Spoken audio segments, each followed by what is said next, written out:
Ako po si Pia. Ngayon, ibabahagi ko naman ang naging karanasan ko noong high school ako. Noong panahon na iyon, usap-usapan na mga pang-umagang klase na may nakikita raw sila at nararamdaman. Minsan na raw, habang nagkaklase sila ay may napapansin silang anino na padaan-daan sa pasilyo ng aming gusali. Wala namang usap-usapan ito sa section namin. Isang hapon, nagkaklase kami noon nang biglang nakarinig kami ng mga ingay sa tabi ng aming silid-aralan. Pero hindi namin ito pinansin. Makalipas ang ilang minuto, nagpatuloy lang ang ingay nila. Rinig na rinig ito sa silid namin dahil kahoy lang ang naghahati sa silid namin at sa kabilang silid-aralan.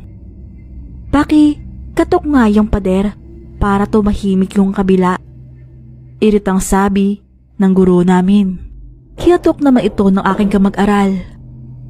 Nag-intay kami ng ilang segundo at tumahimik naman ang kabilang section. Kaya nagpatuloy na kami noon sa pag-aaral. Makalipas ang ilang minuto ay nag-ingay na naman ang kabilang klase.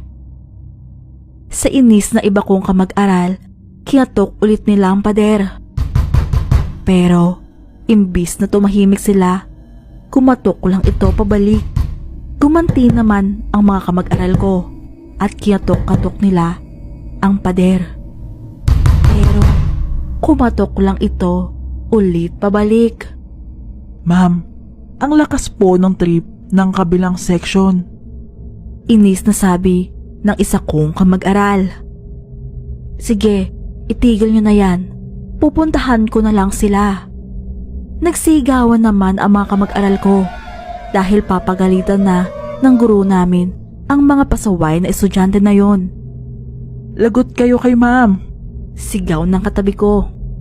Lumabas na ang guro namin at sumunod naman ang iba kong kamag-aral upang makiusyoso. Pero maya-maya, nagmamadaling tumakbo ang isa kong kamag-aral.